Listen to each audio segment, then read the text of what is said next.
Bom dia a todos, senhoras e senhores. Eu subo à tribuna para trazer algumas questões que eu considero que são muito importantes. Elas iniciam, obviamente, fora do país, adentro na nossa estrutura de poder.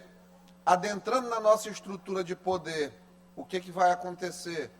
Elas vão modificar resultados eleitorais e, claro, vão fazer um verdadeiro estrago dentro do que a gente tem de governança, governabilidade no país. O que eu estou tentando falar? Saiu, nos últimos dias, um relatório, um report importante do chamado caso do USAID, que foi um recurso, através de organizações não governamentais, que o governo Biden investiu no Brasil para apoiar governos de esquerda na América Latina e trouxe isso, obviamente, na eleição de 2022. Elon Musk foi taxativo ontem ao responder, dizendo, yes, they did it in Brazil. Eles fizeram isso no Brasil, realmente. E ficou muito claro, e cada vez mais claro, e quanto mais, deputado Ariston, o excelentíssimo ministro Alexandre de Moraes, sua excelência, começa a liberar redes sociais como a do Monark, como o Rumble aqui no Brasil, como várias outras redes sociais que vêm sendo liberadas. Quem sabe a gente não vai ver daqui a uns tempos, Cláudia Coutinho, Daniel Silveira livre, entre outras pessoas que têm sido vítimas aí de um verdadeiro holocausto judicial no país. Mostraram essa semana no Congresso Nacional a mãe que teve seu marido condenado a 17 anos de prisão. Um marido que não fez absolutamente nada além de estar naqueles atos de baderna que houve em 8 de janeiro. Longe de uma tentativa de golpe, seria o primeiro golpe não armado do país, seria o primeiro golpe não articulado com forças militares no país, seria o primeiro golpe sem qualquer evidência documental de uma ação coordenada de entes governamentais, de agentes políticos na nossa história. Seria a primeira vez de um golpe estranho, minimamente. O golpe mais fraco, onde não haveria oposição nenhuma das nossas polícias e do nosso exército. Mas vamos lá. Esse estado de inconstitucionalidades que vem sendo denunciado Brasil afora, ele não é uma primazia, uma prerrogativa exclusiva do ministro Alexandre de Moraes. Infelizmente, hoje, a gente entende, e ontem, vendo uma palestra do ministro Gilmar Mendes, uma entrevista do ministro Gilmar, assistindo essa entrevista ontem, ele disse assim, Bolsonaro seria uma ameaça às instituições. E aí, deputado Emetério, eu consegui entender, de fato, o que é que ele quer dizer como instituição. Ele não está preocupado com essa instituição. Isso aqui, ó. Júlio, isso aqui é basilar do Estado Democrático de Direito. Aqui diz como uma democracia seguia. Isso aqui.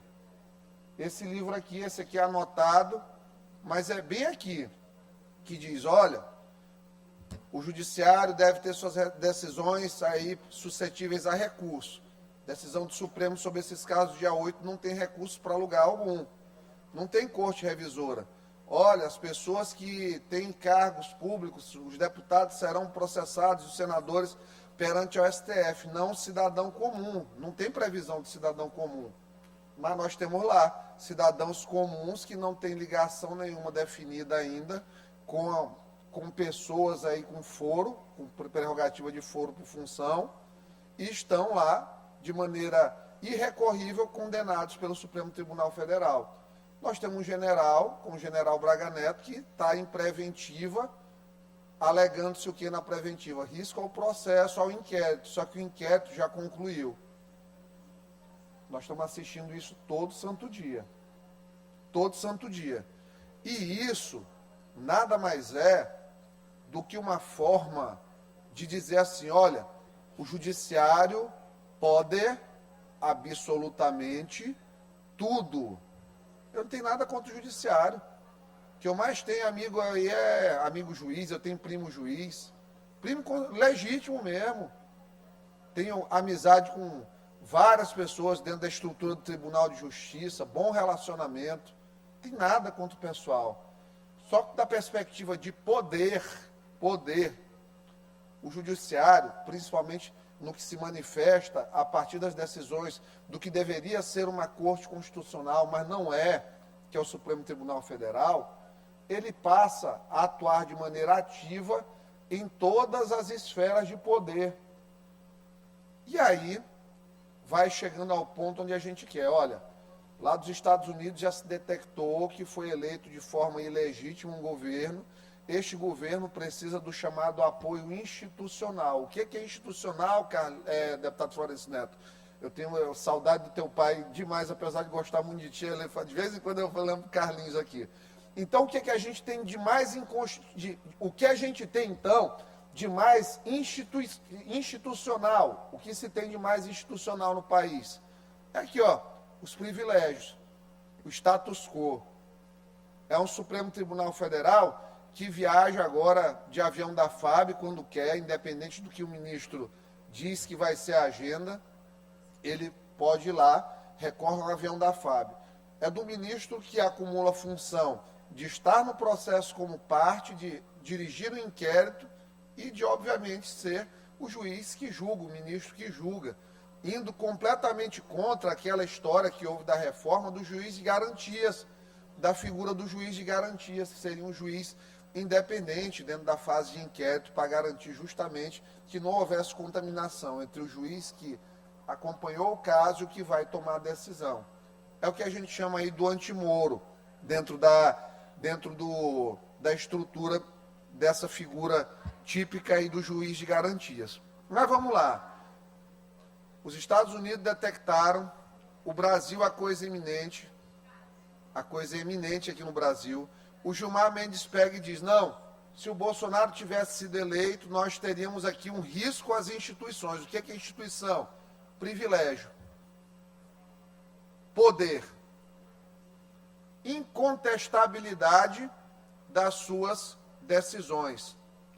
Escutar calado, assim como Lula faz, o que o ministro do Supremo Tribunal Federal decide ou o que ele não decide, e está tudo certo, porque eles são supremos e o povo que aguente.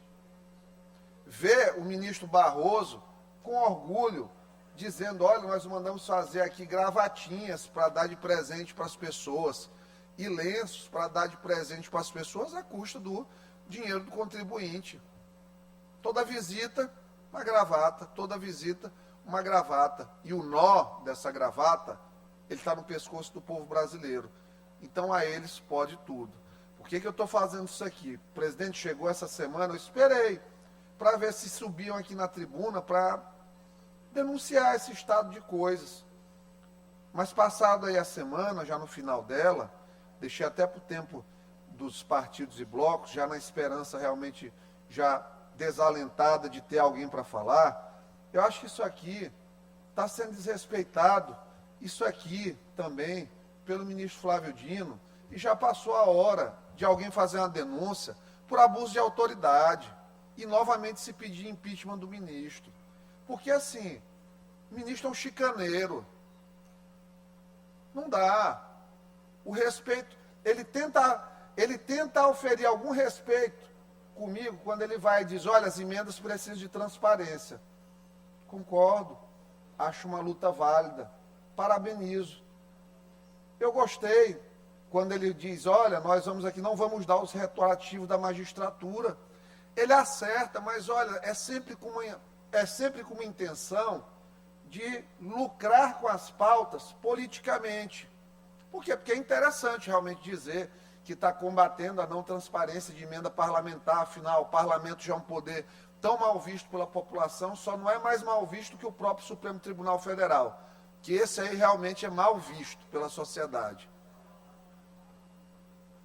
Mas como chicaneiro que é, teve o combinado aqui de solidariedade, combinado, porque a gente sabe que foi combinado. Teve o pedido de vistas, o deputado Otelino não está aqui, mas quando ele voltar, se ele quiser, é direito dele refutar aqui o que eu estou trazendo. Pediu-se vistas, entra com a ação, no outro dia de manhã, está concedida a urgência, está suspenso mais uma vez um processo. Caramba, é um processo em que a vaga do governador, a indicação do governador, está suspenso novamente. Aí com base em quê? Eu digo que é chicaneiro, e eu, para não dizer que não estou trazendo provas disso, porque assim, todo mundo sabe que o Flávio é um cara com inteligência acima da média. Ele é um cara com inteligência acima da média. Ele não é um qualquer que concluiu a duras penas uma faculdade de Direito. O ministro é filho de um literário. É irmão de um grande jurista, irmão mais novo de um grande jurista. É neto de pessoas aí que já estão na estrutura de poder do Maranhão, desde que o Maranhão é Maranhão. Do Maranhão Império ainda já existia família de Flávio Dino dentro do poder. É um privilegiado. Não é possível que ele vai entender naquela resolução que processo secreto conosco, todos aqui, até a mim, que não faço parte da comissão, eu fui convocado aqui, ó, venha fazer perguntas para o doutor Flávio. Estava aberto, teve gravação na TV Assembleia, quem quis gravar a reunião, gravou, todinha com o celular lá, ficou, estava aberto, não tinha proibição de celular. A taquigrafia da Assembleia com certeza transcreveu cada letra, não vou nem tratar de palavra, cada letra, cada espaço, cada interrogação foi transcrita, facilmente acessível à Solidariedade. E mesmo assim, o ministro acolheu, vamos lá, em sede de cognição sumária, olha, para um poder estadual, em sede de ADI, onde não está se questionando uma norma em si, na verdade, não está se questionando a norma em si. Ali no fundo, tem um caso concreto, é a eleição do conselheiro Flávio, onde só diz assim o dispositivo: conduzidos os trabalhos pela Assembleia, tarará, tarará, será por processo secreto de votação. Quem assiste qualquer, ou assina, ou lê qualquer portal hoje em dia, quando ele está transcrito, a pessoa pega e vai dizer assim, olha, o tempo todo, os jornalistas hoje, quando a pessoa fala, eles colocam entre parênteses o que a pessoa queria dizer, fazendo referência à pergunta. Ah, o ministro Gilmar Mendes, o senhor considera que fez isso aqui? Aí, tem sido cometidas pelo ministro, eles vão colocar lá entre parênteses, Gilmar Mendes. Vai estar lá e vai seguir o curso da matéria, da reportagem, tudo isso. E aí o Flávio, o ministro Flávio Dino, ele pega e concede mais uma vez para gerar um problema aqui para casa, querendo fazer... Olha, sinceramente, eu vou pedir, viu, presidente? Eu vou pedir formalmente que seja feito um relatório de tramitações de umas 20 proposições de interesse do governo Flávio Dino, na época que ele era governador aqui, para vocês entenderem como isso era feito a toque de caixa. Tinha um projeto meu bem aqui, ó, revisão do Fundo Estadual de Combate ao Câncer. Está aqui, esse projeto estava ali. Se perguntar para o seu Mânitor, ele está até hoje na CCJ. O governo Flávio, meses depois de eu entregar as alterações, deu entrada aqui, está lá no regimento, que o meu projeto, ele veio primeiro, o dele tinha que ser apensado ao meu, aqui. O meu não foi nem analisado pela comissão. O líder do governo, na época, conduzia as coisas dessa forma. O presidente aqui sentado, na época, conduzia as coisas dessa forma. Quando foi para falar de emenda impositiva aqui na casa, eu vou contar aqui para vocês como foi, na primeira vez. O deputado César Pires antes tinha uma luta em relação a isso, mas a oposição, tudo mais, eu consegui as assinaturas. Eu consegui 22 assinaturas nessa casa. Só sossegaram quando levaram para 13. Aí eu consegui mais uma. Aí, foi protocolado. Tem testemunhas aqui do que eu estou falando. Não estou mentindo. Tem gente aqui que sabe, se for chamado e for falar a verdade, não, realmente isso aconteceu. Chegou aqui. Eu sentei ali onde O Davi Brandão está hoje, deputado Davi. Fiz a leitura do expediente. Pedi só um tempo para concluir, presidente. Concedido. Então, foi lido esse expediente da emenda impositiva. O que é lido deve ser expediente lido à publicação. Nunca foi publicado. Chicana na Assembleia, da mesma forma. Regimento rasgado. Quando é de interesse desse pessoal, eles rasgaram tudo, absolutamente tudo. Quando meu amigo querido Marcelo Tavares veio aqui, foi indicado, o mesmo regimento, não teve contestação alguma. O doutor Flávio disponibilizou o currículo, falou sobre o currículo dele, foi sabatinado, sem camaradagem nenhuma aqui, dentro da Assembleia, não teve camaradagem alguma, e nós somos surpreendidos com isso. O que eu ouço falar agora é que o ministro só vai liberar em maio do ano que vem, isso aí, para poder negociar com o governador Brandão a formação da chapa, porque ele quer, porque quer Felipe Camarão, governador do estado. Agora, para vocês aqui, para vocês, Leandro Belo não está aqui hoje, infelizmente, para pedir a parte aí para defender, né? Mas o Felipe, com todo o respeito que eu gosto muito dele, ele sabe disso, ele tem que definir uma posição. Eles estão assim sem saber, porque eles são oposição aqui dentro da casa. Ontem eles estavam lá com a PG, no STF, Rodrigo e Lula, eles são oposição. Eu acho super válido eles serem oposição. Eu, inclusive, gosto porque acrescenta coisas aqui para a gente debater. Eu acho que o debate é uma coisa que engrandece a casa, não tenho medo de debater com nenhum deles. Libera o som para o deputado faça a conclusão. Então, não tem problema nenhum. Tenho o maior respeito por debates limpos, debates transparentes. Agora, quem estava lá, os três de gravata vermelha, gente, até o simbologismo da coisa, não apenas o simbolismo, mas o simbologismo mesmo, que eu estou falando é do estudo inconsciente, e não da materialização dele, do simbolismo, que são coisas diferentes. Os três de gravata vermelha, na porta do STF. Aquilo ali, gente, é recado. E assim, eu vou dizer mais uma vez aqui ao governador, só se ele estiver ficando doido para ele sair da cadeira dele, de governador, para ser senador, para ir lá para debaixo da asa do Flávio Dino. Porque ser perseguido pro Brandão, pelo Flávio Dino, ser perseguido pelo Flávio Dino, pro Brandão já é uma realidade. Ele vai escolher se como senador, se fora da cadeira, que pode ter um golpe até de não elegerem-no, ou sentado na cadeira e fazendo um sucessor. Essa aqui é a real da história. Aí ele vai escolher onde que ele vai ser arrebentado. Porque ele vai ser arrebentado.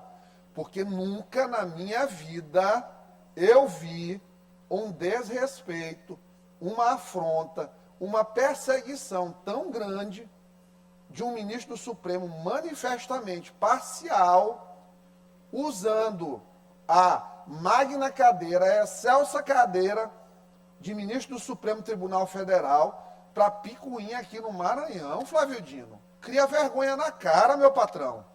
Vai procurar cuidar de casos importantes nacionais. Deixa que as querelas da paróquia aqui, nós tomamos de conta. Que falta de vergonha. Querer indicar na marra conselheiro do TCE. Para de atrapalhar. Para de atrapalhar. Não teve seus 8 anos, governou como quis. Aqui ninguém podia falar absolutamente nada, era uma perseguição. E por falar em perseguição, viu, Florencio? Ontem eu estava vendo, recebi de um amigo nosso aqui, um vídeo de Ricardo Capelli, lá no Distrito Federal, com os cones, perguntando para a população que, segundo ele, cada cone daquele tinha sido licitado a R$ 1.445. Aí eu fiquei pensando, rapaz, será que ele já se esqueceu dos vídeos de 30 segundos que ele fazia para a internet, que é no máximo 2.000, 3.000 que um filmmaker cobra, que ele pagava 130, 140 mil reais na SECOM, está lá no meu gabinete. Quem quiser olhar depois os documentos, viu? Pode passar lá. Então, assim, superfaturamento do meu adversário não pode, só pode o meu superfaturamento, porque está na mesma base, de 60, 70 vezes o sobrepreço. Então, assim, gente, são uns hipócritas, são uns imorais, uns aéticos, e acham que os outros são nécios. Não me tomem por nécio, ignóbil, nada disso. Vocês são chicaneiros, vocês são safados, vocês estão utilizando o STF como uma manobra de tentar governar o Maranhão, mas assim, não vou ficar calado com isso aí. Não é pedido de presidente, não é pedido de Marco Brandão, de governador, é porque eu fico mesmo revoltado com isso aí. Sabe por quê?